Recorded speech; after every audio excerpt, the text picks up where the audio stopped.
judges. I love your heartbeat. I love your willing to risk it all. I love you have nothing left, and watching others fall. It's all on you. Don't leave it to the judges. It's all on you. Don't leave it to the judges. Don't leave it to the judges. Don't leave it to the judges. Podcast. Get out of it. We're back with another episode of Don't Leave It to the Judges. I'm here with Patty Broken Skull. Patty. Yeah. Welcome to a top-rated MMA podcast. Mostly just UFC stuff, you know what I mean? And it's a shame. It's a shame we have to be this high up in the rankings because it really gives that Dean Thomas and whatever, but Chris Lytle or whatever, Deep Water podcast, no chance at success. And it doesn't even matter how many times you promote it at the UFC events because you attempted that with Daniel Cormier and Chael Sonnen. Where are they? Where's the bad guy, the good guy? No one's talking about that anymore. Nobody talked about it when it was around because nobody cared about it. Who would want to, I mean, even putting that fight together, Chael Sonnen versus DC, who cares? Putting them talking together on a podcast, even worse. I am less interested. Them by themselves, maybe Chael, but I don't care. But listening to DC's thoughts on fights is like listening to fucking Brendan Schaub. I'm good. It's not helpful. We're not learning anything. You're not giving us any new information. This isn't a new take. It's you being like, hey, remember I used to do this thing mediocrely. Is that a word? Doesn't matter. You weren't great at it is what I'm saying. Okay. I'm surprised people even remember Brendan Schaub as an MMA fighter. I don't think most people do at this point. People probably find that guy today and they're like, he was in the MMA. He was a UFC guy. That's crazy. I thought he was just a shit guy that tried to comedy. What'd you think about this card overall before we go over these fights? It was all right. It was okay. It was a lot better than the week before because the week before just had way too many decisions. And I mean, this one had a decent amount of decisions to start, but at least we had some finishes thrown in there. Sure. I felt like I saw a lot of the new faces doing shit. A lot of the guys that you wouldn't expect to be doing, you know, just because they're rookie-ish, they're newer guys, not to be pulling off any kind of crazy victories. And that's what I saw. Good fights, actually. That's what I liked. I was like, oh, shit, this guy, better than I thought he was. Now I'd like to see him again. And that's where the excitement comes from. What do you say? You want to just go over this? Yeah, Ain't that's not much fine. news. Well, the only news I really had was I was curious if you heard Ronda Rousey. I tell you, she's doing a good job of promoting her fight. She's like taking up the Conor McGregor school of, and she's always been great at this, talking a bunch of shit, and she's directing her shit talk to the UFC. Hunter Campbell in particular, who's the lawyer or the lawyer's son or whatever the fuck he is. The guy, I saw him in the UFC event the first time, and he was standing beside Trump, and I was like, who the fuck is this guy? Because he looks like a celebrity. The way he's dressed with his glasses and shit, his hair. But, you know, she was like, yeah, this guy was like an intern when I was there the first time, and now he thinks he's the shit. Yeah. And he said there would be no value in our fights. Basically, he's one of these guys, it sounds like, from her perspective, who's keeping the costs down low. It's his job to turn as much profit as can be. Yeah. But, I mean, it just sounds like they're a little too greedy. And you know what? I'm excited for this card. I'm going to have a conundrum because I'm going to be wanting to watch this Netflix card just to see how it shapes out. I mean, Netflix is going to make it like it's a big deal anyway. The feel of it just being on Netflix. Right. So, and Ranello is gonna commentate, him and oh gosh, now I can't think the guy's name. Wait, who was the first guy? Ranello. Okay. And you know, when he commentated in NXT for WWE, he wouldn't shut the fuck up. I mean, he's nonstop regardless. Yeah, it's just yap. I first heard of him in Pride. It's like, God damn, this guy knows every move. He's got a fucking quip for every little thing they do. It's insane. The guy was announcing with in NXT wouldn't shut. The guy didn't get to speak. Right. And he basically got called out on it, and he was like, I'm being bullied, and he fucking left NXT for a while, then came back and then left again. But yeah, apparently he's returning on this card. I don't know, because Sam, you didn't keep up with WWE as like the recent like 5 or 6 years, probably, give or take. But Jimmy Smith made an appearance as a commentator for WWE. Remember Jimmy Smith, who had a stint in the UFC? He was a Bellator guy, looks like Joe Rogan. He's on the screen. Well, he was for a second. He was just on my screen. Bald guy. He took Michael Cole's job at some of these PLEs, sitting in the middle with the Brian Sexton and fucking. I never liked the 3-man announce table anyway. It's pointless. What's the third guy do? You know what I mean? Just fucking just read the ads. I'm wondering, did they know that this was in direct competition with a UFC card? Because that's smart. If you want to see legit numbers, that's how you do it, right? You go right up against the competition. Go right up against them. We're going the same fucking night. Same night. We're starting at the same time, 5 o'clock. I don't know if that's the case, but in my head, it's like, why would you not? So they're starting an hour. Well, the prelims, they start at 6. Have you found out any more of the prelims, or has that not even been shared? Oh, no, they got the whole card listed. Okay. But they announced all the announcers today, and like we got Ranello and Kenny Florian's going to be announcing with them. And then they're going to have like a desk, just like the UFC does, out with the panel. Who's the guy? Who's the good commentators that aren't part of the UFC? Ariel Helwani is going to be at the desk. Tyrone Woodley is going to be one of the guys. It's perfect. And they announced exactly what it would be. Some special guest announcers at some point. I don't know when they're going to come through, but John Jones and Cain Velasquez, which it'd be nice just to see Cain Velasquez. Sure. Get him back in the good graces of the MMA world. Not that people didn't like him, but that way people don't forget who he was. You know what I mean? Because that's huge. As far as like a guy that could replace Anthony Smith on a whim, it'd be Cain Velasquez. The guy, he just understands. And I also think he'd be better than Daniel Cormier because I don't think he likes wrestling. He loves to wrestle, but I think he also understands the striking game a lot better than old DC does. But DC needed a job because that man ain't going to do nothing else but try to be involved in this sport somehow. And that's one thing you can't fault him for is he likes it that much. So fuck around if you want to. He ain't going nowhere. Michael Bisping looks sick as shit this last event, though. Fucking shaved his head and stuff, looking just like leaning over the microphone like it's too heavy. Like, what are you doing, bro? But Mike Goldberg is always the champ to me. Yeah. That's the best MMA commentator by far. If that's not the special guest, Jake Paul, you don't get it, man. You don't get it. Or just for numbers, because I said this about Game Bread. When that Game Bread shit was happening, I was like, you got to get Brendan Schaub as a commentator. Because regardless of the fights, you're going to get fans. You're going to get people watching every time just to hear Brandon go, yeah. Like that's his addition to what's happening. Or what he'll do, much like in comedy, he'll just repeat the same thing the guy just said with different words. DC does that a lot. Oh, my God. Why do you have to say something? Just let it be. Like, you fucking idiot. But, all right, you want to talk about this card? Are we good?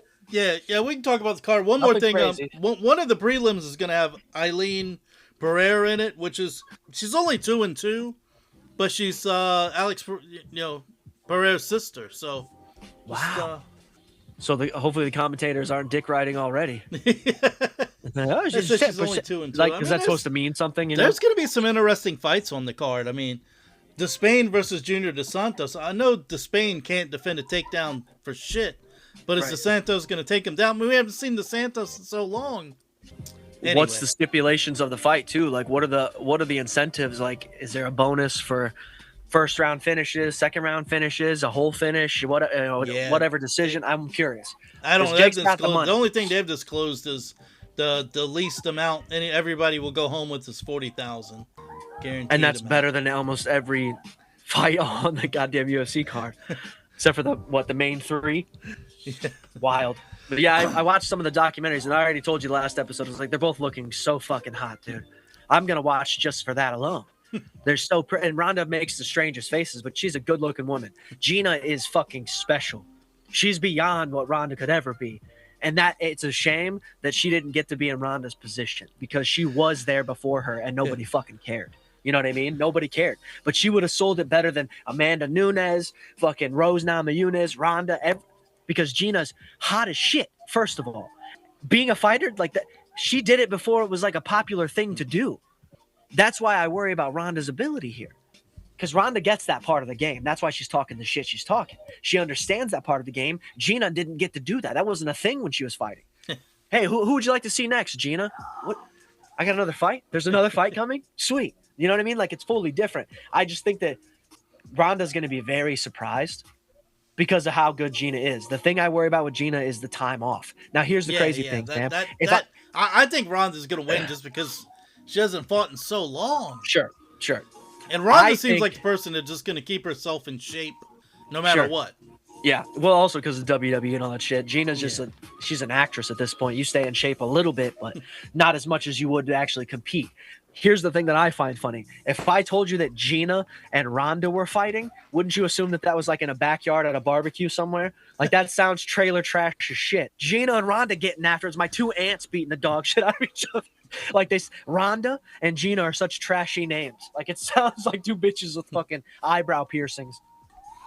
And let me tell you, if the UFC had that as their headline on this next card versus Arnold Allen versus Mel Quizell Costa, which fight would you rather see? Even though Ronda hasn't been around. I mean, I know the two women haven't been around in forever, but it just makes you want to see them more, at least to me. So. You're gonna get the simps out too, the guys that only watch MMA for female fights. They're going to come watch. It's Ronda and Gina. Let's go. Sad thing is, though, is so many of them don't know who Gina is because her time was just it just came and went so quickly. And then Ronda blows the fuck up. And then even when you watch Ronda's fights, you're like, she was boring. It wasn't that eventful. Kind of sucked. And then when she got slept, you're like, that was embarrassing looking. All right, what do we got? Right. Clayton Carpenter, Jose Ochoa? Yeah, Ochoa was just very aggressive right out of the gate. I mean, body shots, mixed up his shots. He's just piecing Carpenter up. Yeah. I don't know what you do with the Clayton. What do you do with him? I don't know, man. They got too big of a roster anyway. They didn't get rid of some of these people. Yeah. Or I'm telling you, here's, as we've said this before, the only thing that I feel like could really save the UFC when it comes to competing with these other organizations, a tournament.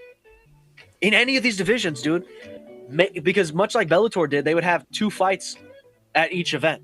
So say this next event, it's a 170 tournament. They got two fights in that tournament, and then the bracket just moves, right?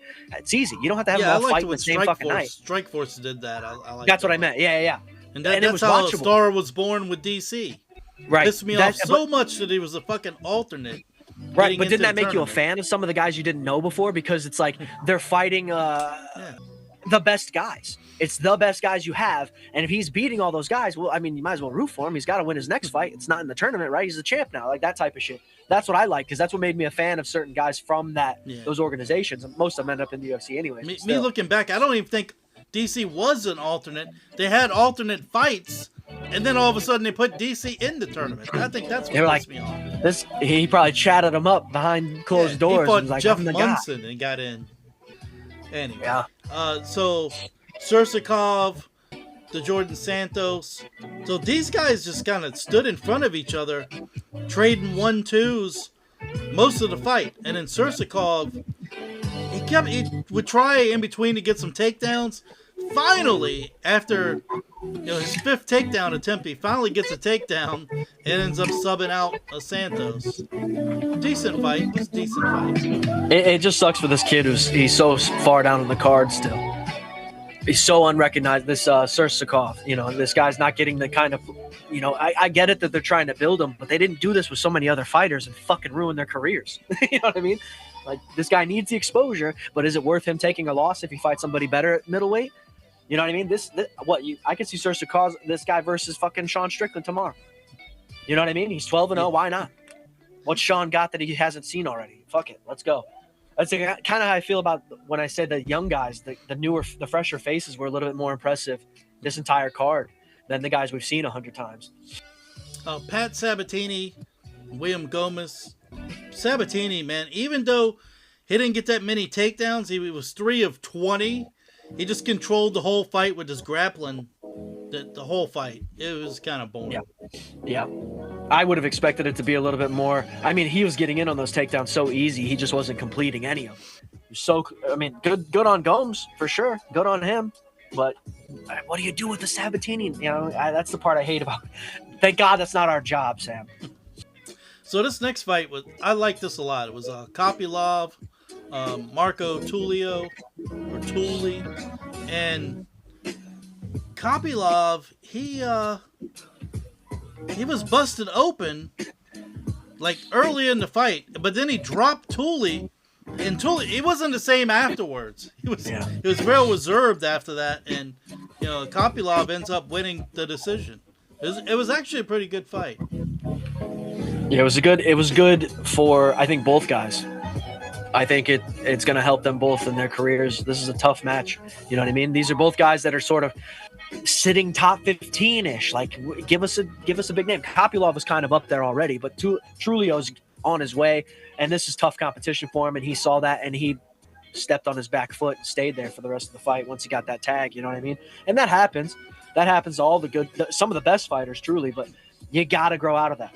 You got to grow out of it like a veteran, like Jim Miller. Yeah, this fight was ridiculous. It's Jim Miller, Jared Gordon. Every time we talk about Jim Miller, every single time, I bet I could go back every time we talked about him, and I mentioned all I think about with Jim Miller, guillotine choke. Fuck yeah. And what does Jared Gordon do? He catches a kick and sticks his neck. Dude, that's one thing you can't. As soon as I seen him do that, I'm like, dude, that's a wrap. That's Jim Miller. You can't fucking hand your neck off to Jim Miller out of everybody in the UFC. Well, maybe he just thought that Jim was not going to lean on his best move. You know what I mean? Because it's like a crutch. It's like somebody doing the one thing that they're good at instead of attempting to challenge themselves. Jim's like, no, I'm going to take the easy dub. What the fuck do you mean? You give me your neck, bro? What? Ridiculous. So funny. Did they talk? I didn't hear any of the introductions. How many times did they mention his Lyme disease? I'd skip past that shit. Hey, Grant Dawson. Never talk on the mic after a fight again. How about that? Shut the fuck up. That's what I say. You're doing the most violent sport that you could possibly do, and you want to fucking talk about Jesus and God? Fuck you. That's what I say. I want you to lose your next fight, you fucking weenie. That's weird as shit to me. Hey, have your beliefs, dude. Don't try to force them on everybody else because you have a fucking platform, you fucking gay lord.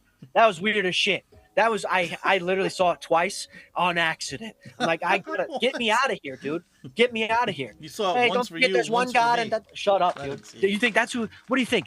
You talking on the mic like that and praising God in this fight? When you die, you're gonna get a seat next to him?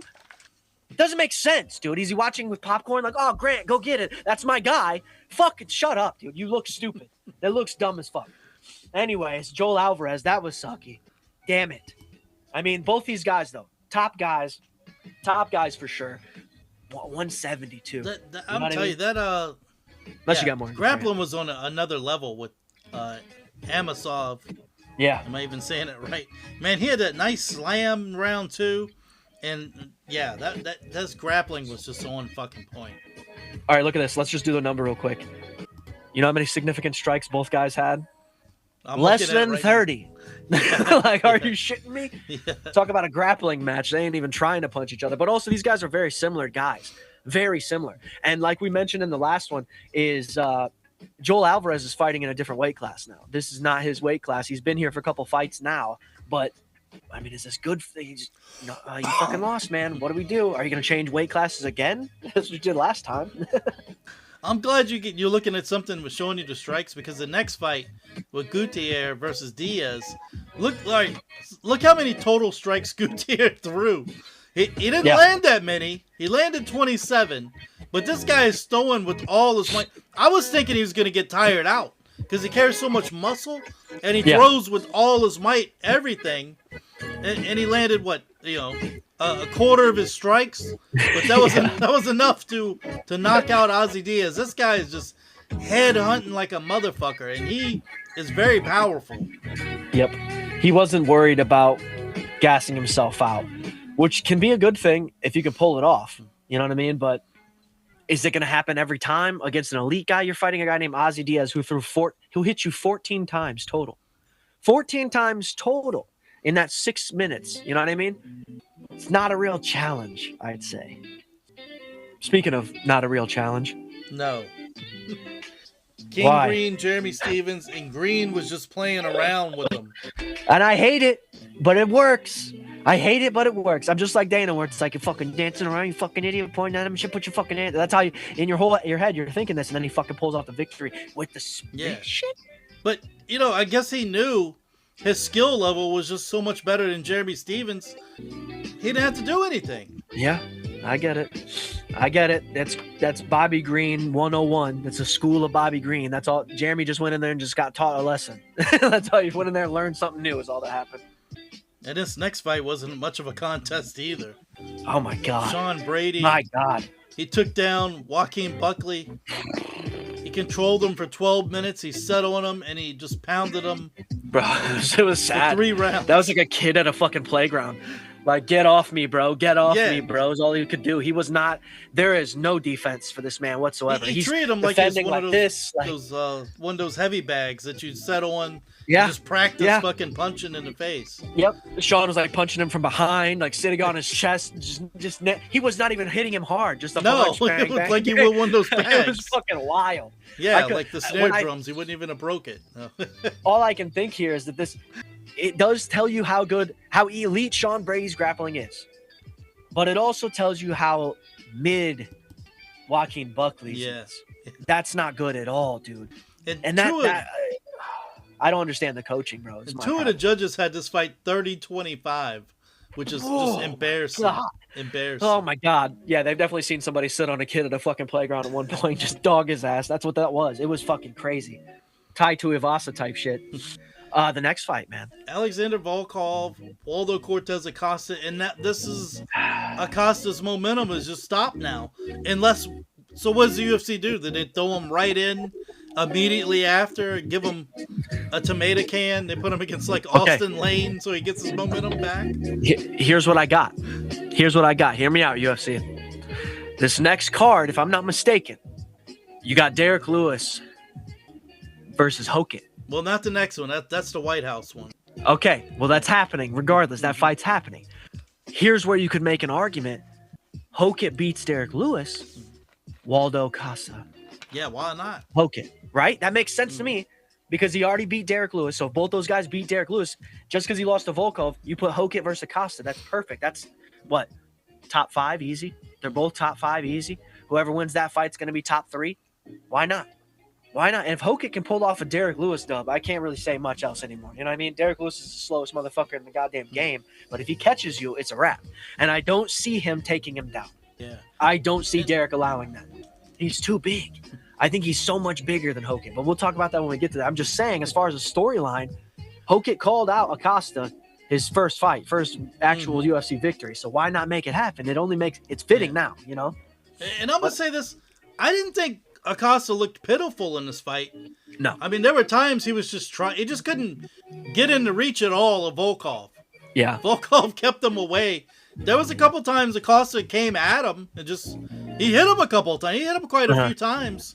He opened him up. But getting inside the Volkov is fucking tough. Volkov is a guy that will stay in this position in the heavyweight division forever. Until he's in his mid 80s for sure, because of the way he fights is so the thing that we've given Acosta so much flowers for is he just understands the game so well. And once he takes those first few shots from the guy, Volkov is fearless. He'll stand in front of you and we'll bang this shit out for sure. I mean, he'll take the knockout too. But at the same time, it's like these guys were very similar in a lot of ways. The momentum was obviously leaning towards Acosta, but what do you do with Volkov now? You can't give him a title shot. That'd be insane. But he's up there now. He's beat the guy who most people in the UFC would argue is probably top contender, the hottest guy right now in the division, you know? Besides Hoket, I guess. Dude, this next fight was a masterclass. This was a good fight. It was a masterclass. And Joshua Van, Tatsuro Taira. I mean, get Pantoja healthy. So impressed with Van. So impressed. He stayed in the pocket. This fight lets you know that the issues he had when he fought Charles Johnson that time, he went back and he said, this is not going to happen to me again. Because he had full energy that whole fight. Yep. And rounds 1 and 2 was not easy for him. He got taken down. You know, Taira, he was all over him rounds 1 and 2 with the takedowns. Made me nervous. When he dropped him at the end of round 2, man, the fight could have been stopped right then. because his head I slammed agree. into the damn mat. I think it bounced him back up. It bounced his head off the fucking mat. He was, yeah. Maybe that's what woke his ass back up, hitting the mat. He was already asleep going down, woke up after he hit his head. But I also noticed that every exchange, Van connected. Every exchange he connected. Let's look at his percentage. 190 of 269. 190 of 269, my guy. 5 rounds. That's ugly. That's some crazy numbers. That's how I'm telling you. Every time Tatsura tried to get in on him, Josh would just put a hand out there, one or the other, and he would connect. Not even a lot of power, but enough to let you know you got too close. You got too close. And that's what's going to put somebody on their back feet when it comes to taking you down. They can't get into that lane. That goes back to the Sabatini fight where he's fighting William Gomes, who's so much bigger than him. But within a second, he slid on his knee. Bam, now he's around his waist. It's over. He's already got a hold of him. It only happened 3 times out of 20, but he was on him several times. 20 times he almost had him down. You know what I'm saying? This is a masterclass, and it just adds that giant question mark above our heads for Pantoja versus Van, because that was not a finished fight. That was not a fight where he fought his best or Pantoja fought his best. It's still very unclear. I think that's the only direction you go from here. But this also does solidify Van as undisputed champ for me. Yes. He ate this man alive. And if Pantoja did basically the same thing, the storyline writes itself. You got Pantoja Van again, probably headliner with a Shevchenko versus whoever on the second, because they can't ever headline a card. I don't have a lot for Strickland Hamzat. I already said a lot last week about how it was bizarre, this dick riding, and I was already late on the card, so Sam kind of spoiled the victory for me. Wasn't his fault. He didn't know what I was talking about. It wasn't too clear. I was talking about Deep Water, which was the podcast. He thought I was talking about Hamzat Strickland going to Deep Water, which, again, good title, fellas, but don't leave it to the judges, is the best title. Yeah, I was disappointed. When that first round started, dude, I'm laughing. I'm clapping to myself. I'm like, I fucking told you. I told you. He ain't going to do shit. He was all over him as soon as the fight started. Took him down immediately. And then everything after that, you're like, what are you doing? That was like a turning point. I told you earlier before we went on there was a turning point in round 2 where he like dove for Strickland's foot and then just flip back on his back. He tried to goad him into getting on top of him. What the fuck is he doing? This is there's no need to do that. God damn it. Well, Sam said it right, just like everybody else who's not an idiot. I mean, they're setting it up for another fight. That's it. But all they're gonna do is keep calling Sean Strickland a champion, even though he's only ever held the belt 2 different times for like 60 seconds. You know what I mean? Like, he beat Izzy, got the belt, gave it to Dreykus. He beats Hamzat, got the belt, and he's going to give it back to Hamzat. Get Sean Strickland somewhere else, man. Is he supposed to be good somewhere? I haven't seen it. I'm not seeing championship caliber. I'm seeing a lot of fucking holes in that game. I'm seeing a very beatable guy by a lot of dudes in that division. Am I wrong? No. You know what I'm saying? There's the Philly shell is still supposed to work. This is supposed to be some sort of impressive striking. They're talking about his IQ and all this shit. Let's just look at these numbers real quick. 160 of 355. 45%, less than half. And your striking IQ is up there fighting a wrestler? Make the argument, somebody. Hit us up on our DMs. Oh, wait. Don't actually do that. We don't care enough. I'm not trying to have it out with some casual. Sean Strickland is the best. While he's drinking Mountain Dew out of a baby bottle at 35. We're good. So, all right. So here's the thing, too, is we have Khamzat calling for immediate rematch. Immediate. And so I'm already, okay, Khamzat's going to win. And then they're going to have the trilogy to make the money. Well, this is how fucking worried that if you, let's say you had this fight, and you're Khamzat. Aren't you going to start fucking training now? You're like, I want this immediate rematch. I'm ready to get in the best shape of my fucking life. Fuck this guy. No. This guy, he's going to wrestle at this Real American Wrestling against Dylan Dennis coming up. I believe it's sometime in June. I'll look it up right now. But, yeah, I mean, come the fuck on, man. Right. That to me is a lack of priority. Where do you actually want to be June successful? 13th. UFC or somewhere else? Yeah. I don't like it. I don't like that that's even an option these days. Why are they allowed to do that? I mean, back in the day, the I don't UFC know. would contract these motherfuckers out so they couldn't fight anywhere else. Do that again, especially these guys in the top 10. Stop allowing them to go do these BJJ matches and shit, because also nobody fucking watches it. Nobody cares. Yeah, the only this- people that this are watching Real American BJJ events are wrestling- people. Nobody watches this shit because it's on like some kind of Fox subscription. That too. Like it's hard Fox to find. News subscription You or some shit. see clips on Whatever YouTube. the But that's fuck about it's it. called. But yeah, it's not. The only people, like I was gonna say, is that watch this shit are people that roll for fun. You know what I mean? The people that are going to jujitsu class on Wednesdays to see their fucking aunt. It's not people that actually love the sport of MMA. The whole point of this is we want a BJJ guy who's the best at BJJ to compete against somebody who's a kickboxer.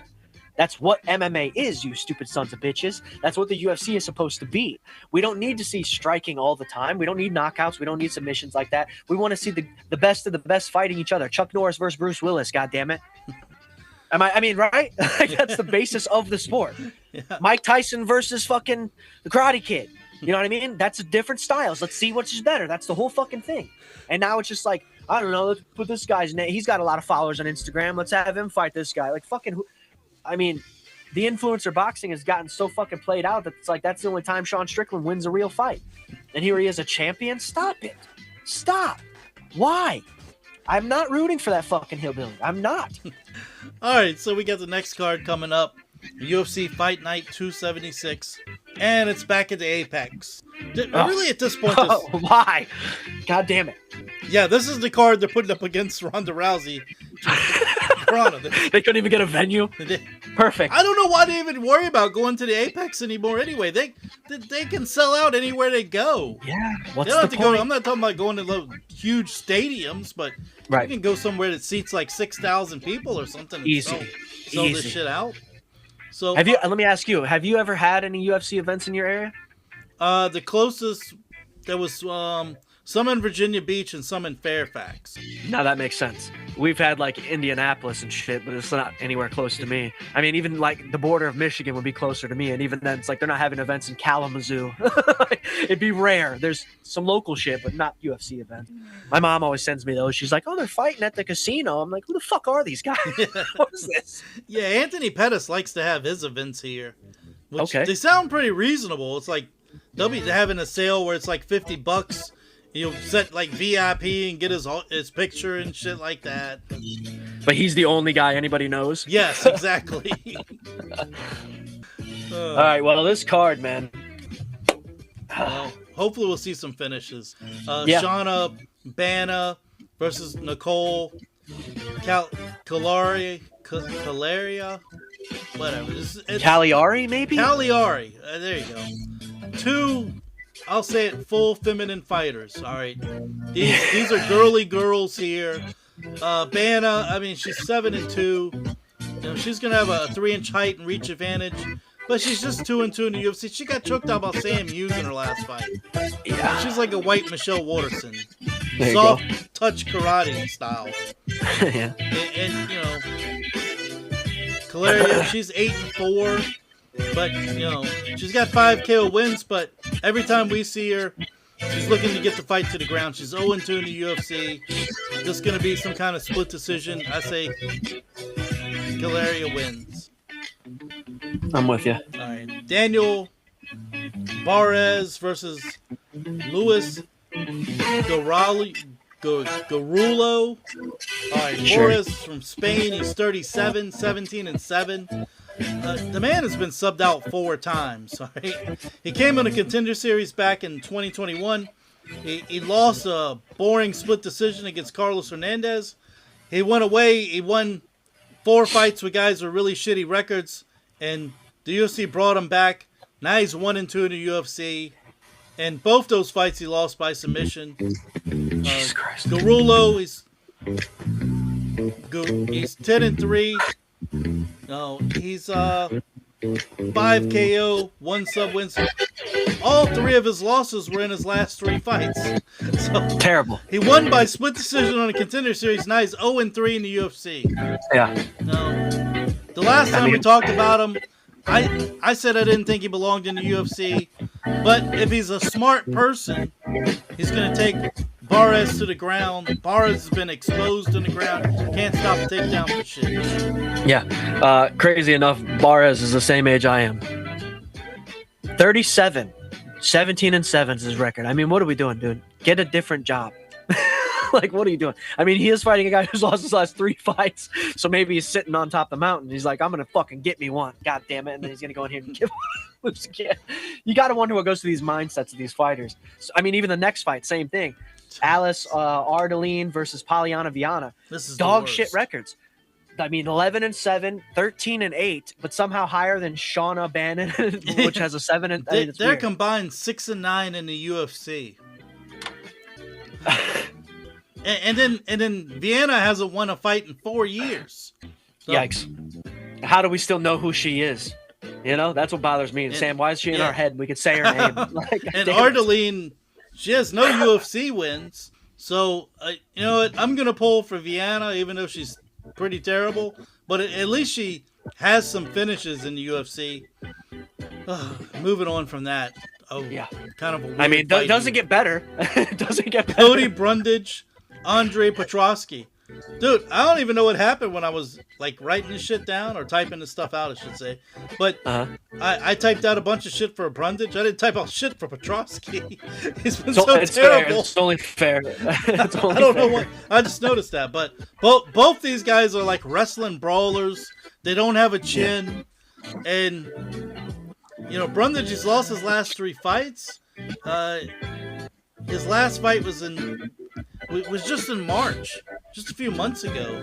Petrosky, he's been knocked out 4 times. He's lost his last 2 fights. For some reason, I don't know. Petrosky's just looked really, really bad lately. Brundage hasn't looked good either. But Petrosky's just, I don't know what, he just fell off. Yeah. So I'm thinking Brundage is going to win some weird fight. I think that too. I think Brundage is probably going to win this fight. He might do it in dramatic fashion, and that's just another reason for the UFC to keep him, rather than seeing a Cody Brundage or a Petrosky in Game Bread or PFL or something. You could see these guys going over there and having some mild success. Yeah. You know what I mean? Because they're tough guys. They're not guys that necessarily going to go in there and take somebody's head off, but they could, depending on who these guys are. The UFC, not so much. Other organizations, maybe. And the name sells itself. Brundage is a tough dude. We've seen him take some crazy shots, even though he's, you know, quit those fights and took that knee to the head and that punch in the back of the head, whatever shit. But he could sell in other organizations. This doesn't work here. All right, so next up, we have a women's bantamweight bout. And it's Ketlin Vieira versus Jacqueline Cavalcanti.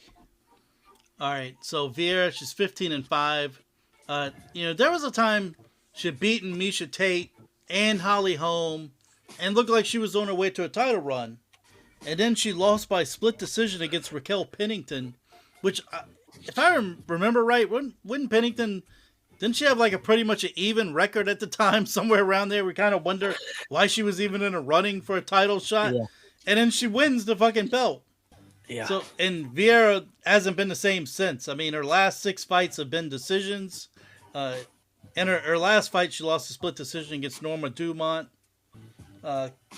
Cavalcanti, she's 10-1. She's won her last 8 fights. Her last 6 were decision. This is going to be a snooze fest, my friend.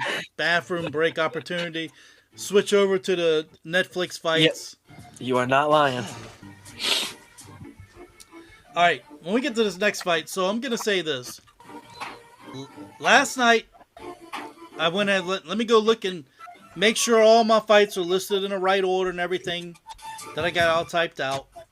Yeah. And I go and all the fights were exactly like they were. Everything's cool. Right before we go on today, this is like 11 o'clock at night last night. We go on today and 2 of the fights have changed. What the fuck? Well, they're getting on to us, Sam. They notice we're too deep into it. They want to change them. They added that one fight that wasn't even on the card this last 2 cards ago or whatever that we didn't even talk about. They're just like, I guess you guys can have one. We got time. Yeah, You're here. Trey Ogden was supposed to fight Tommy Gant. I don't know what happened to Trey Ogden. Now he's gone.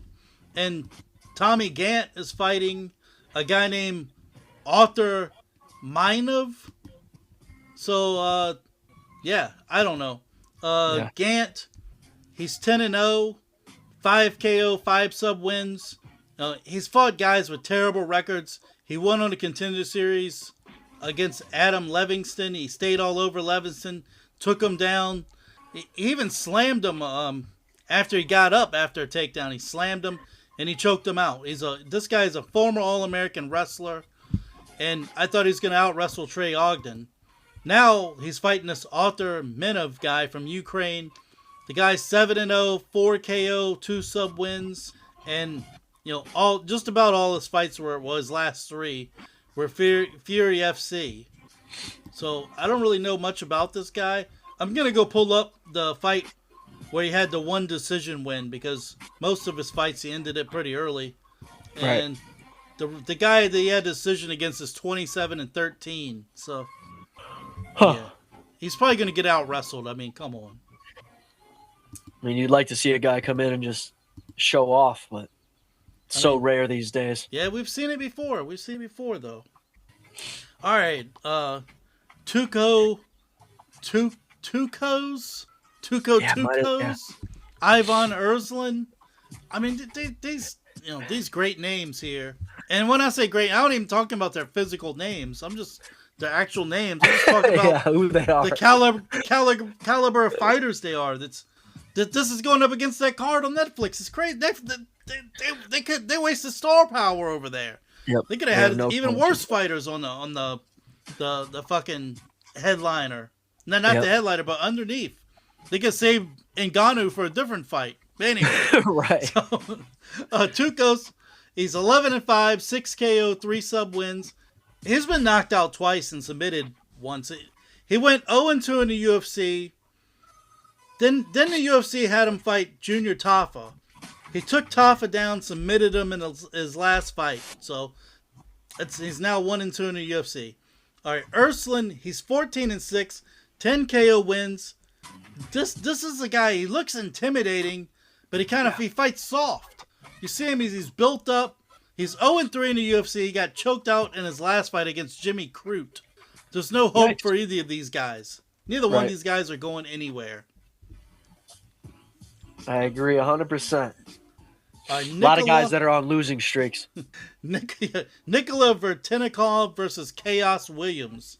I remember back when Chaos Williams was relevant. I mean, that was a long time ago. Vertinikov, he's 36, 14-7, 10 knockout wins. He's won 2 of his last 3. He's been below average in the UFC, but he's coming in. He's coming off a win against Nico Price.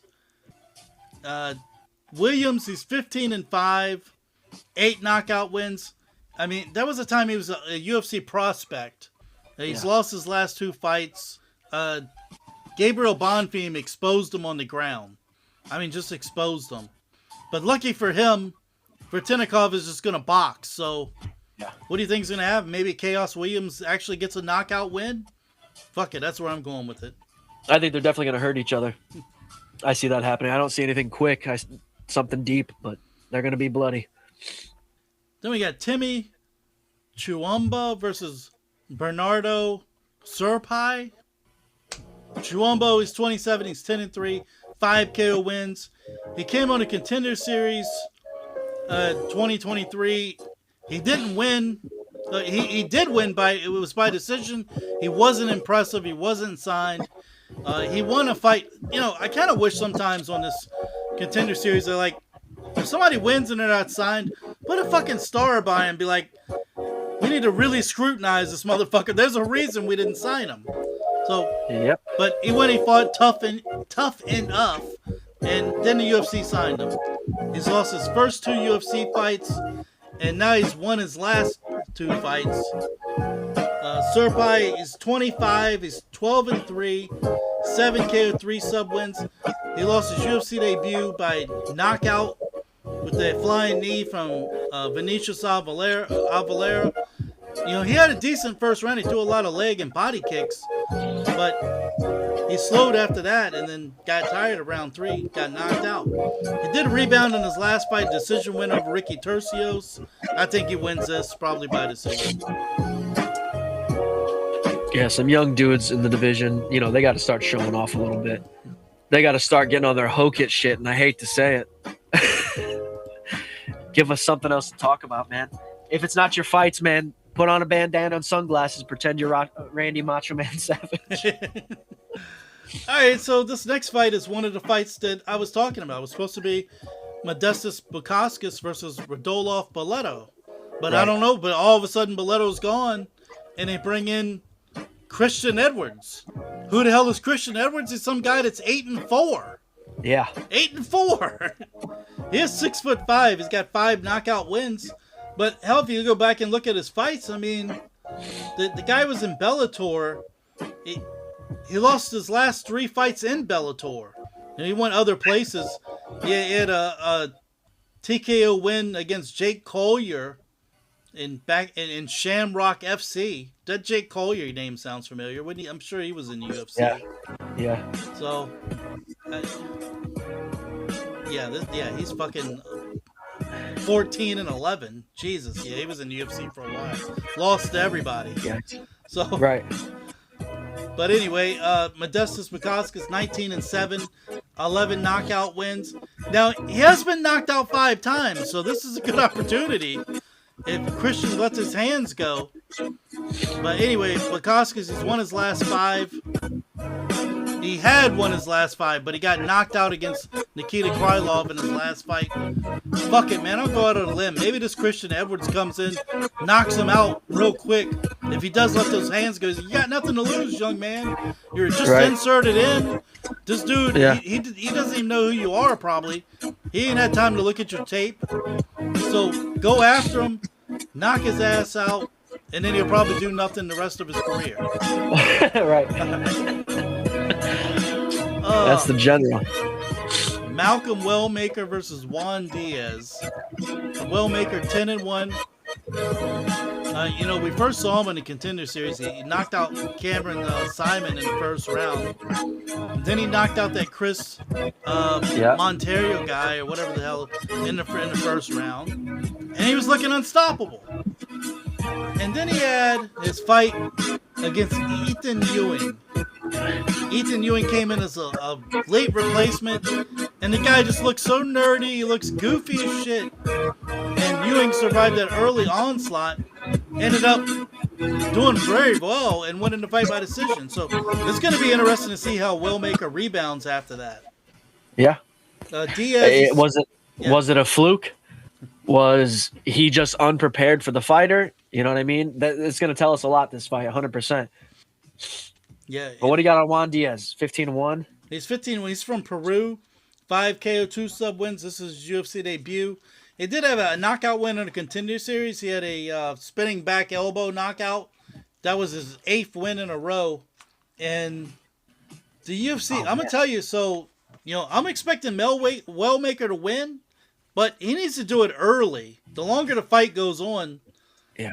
And the UFC is probably going to be kicking themselves if Diaz can pull this out. So we'll have to see how Wellmaker's confidence is. Yeah. I mean, coming off a loss, it's one or the other. You're either vengeful and you want to come in here and eat this dude alive, or you're intimidated and you're worried. And I don't know. Wellmaker's still relatively young, right? 31, not bad. 27 over here. Not young enough where this doesn't affect him. The loss doesn't affect him. It's just a matter of how. All it takes is that one shot from Juan to touch him, and he's thinking about that last fight. You know what I mean? Anything that's going to take his head out of it, even if he comes in confident, that one shot, Wellmaker's a different guy. Or is he prepared? Is he mentally ready? Because he's fighting a guy that isn't a slouch. We've been talking about a lot of slouches on this goddamn card, and Juan Diaz isn't one of them. So you have a real challenge ahead of you, son.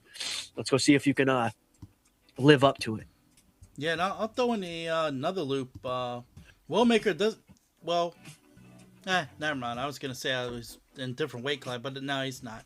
All right, so Don Ho Choi versus Daniel Santos. No, Sam, this guy's a veteran. Do Ho Choi. Yeah, I put a Don in there. Don Ho Choi sounds like a pimp.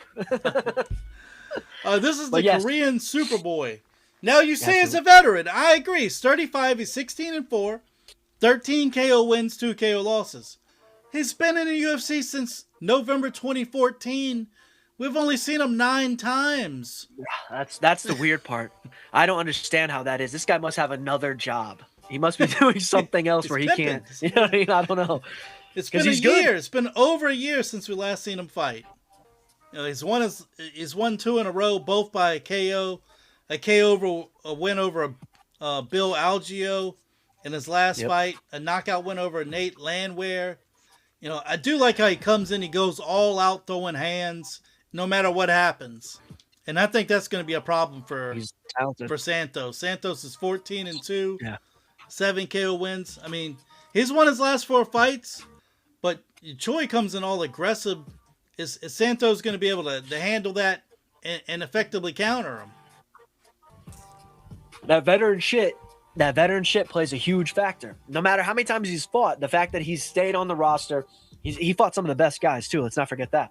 I mean, Nate Landwehr, even in one of his last fights, that was one of the upper guys in the division, and he KO'd his ass. You know what I mean? So does Santos come in here and shoot for some goofy takedown and get stuffed, and then he's out of options? You know what I mean? I do see Choi winning this for sure. All right, now I'd like to see him more though. Yeah, I would love to. Now we have the main event: Arnold Allen versus Melquizael Costa. And this right here is make or break for Costa because he's been on a roll. This guy, we watched him basically grow up in the cage. He's earned our respect. He seems to always find a way to win. And, I mean, you had a couple early setbacks, and he's rebounded from all of those. He's won his last 6 fights, and he gets better every fight. Right. And he's very adaptable. I mean, he can take the fight anywhere, too. So this is going to be a great test for him.